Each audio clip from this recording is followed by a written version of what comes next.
June 1853, San Nicolas Island, a forsaken jewel 60 miles off California's wild coast where the wind howls secrets and the sea guards them fiercely. For 18 years, whispers of a ghost haunted the waves. A lone woman, survivor of a shattered world, weaving life from stone and salt. They called her the Wild Woman, the Lost Soul. But she was no victim of fate. She was Juana Maria, the last flame of her people, a guardian of memory who tamed an island's fury with her hands and heart. This is not a tale of tragedy. It's a symphony of survival where one soul's light pierced the darkness for generations. Tonight we open the file, Juana Maria's Odyssey, a testament that even in solitude the human spirit sails unbroken.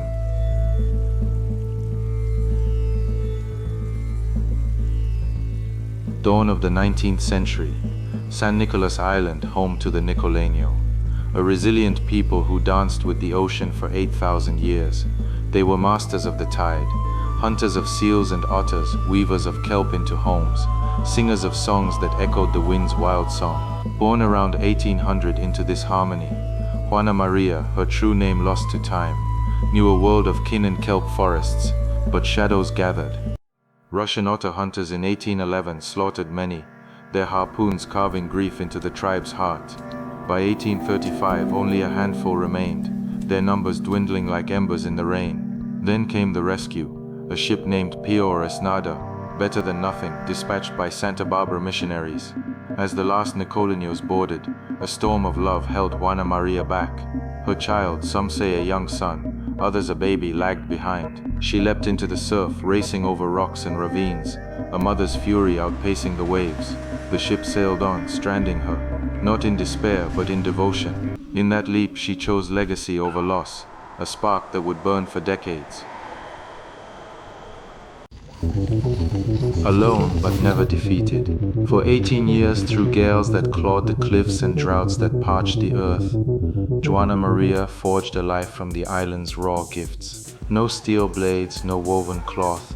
She became the island's daughter anew. With stones sharpened on sandstone, she carved spears to hunt seals. Their blubber fueling fires she kindled from driftwood embers. Kelp that ocean's rope became her loom baskets to cradle roots and shellfish, shelters to defy the storm's roar. She tamed wild dogs into companions, their howls a chorus against the void.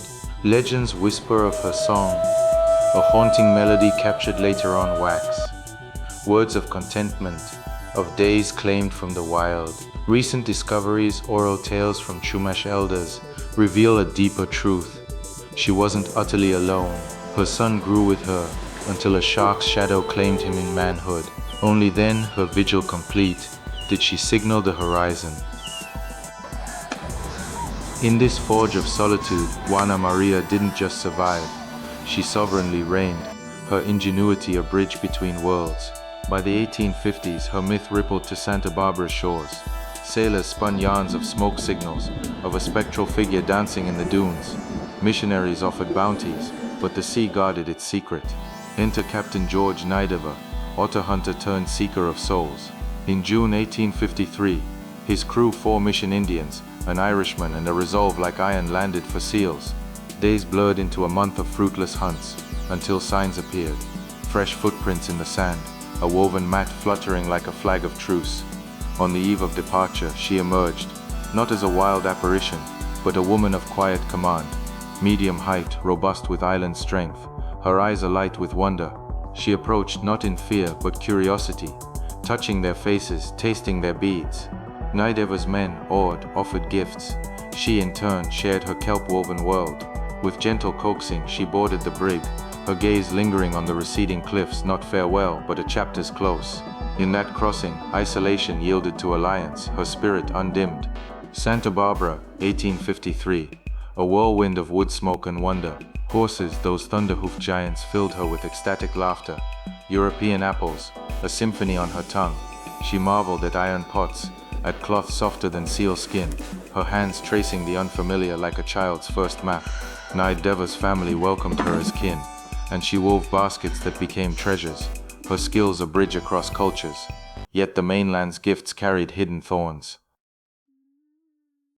Dysentery, that silent thief, struck swift 7 weeks after her arrival on October 19, 1853. At death's door, Father González Rubio baptized her Juana Maria, her true name a whisper to the stars. Buried in the mission cemetery, she left a legacy etched in eternity, a song preserved on wax, artifacts unearthed in island caves, baskets, tools, testaments to her craft. Her tale birthed Island of the Blue Dolphins, a Newbery-winning beacon for generations, reminding us survival is not endurance alone, but the art of thriving. Today, at 170 years on, Juana Maria's light endures. The Pachanga band, kin to the Nicoleño, fights for her repatriation, a sacred return to the island she tamed. Museums unveil portraits, archaeologists unearth her caves, and her song echoes in classrooms worldwide. She teaches us, in the heart of abandonment, love builds empires.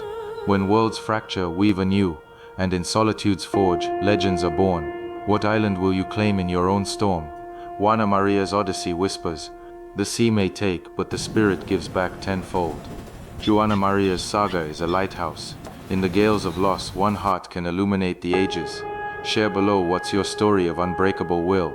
If this flame kindled your fire, like, subscribe, and ring that bell. We illuminate one resilient legacy every week. Until the next tide turns, stay sovereign.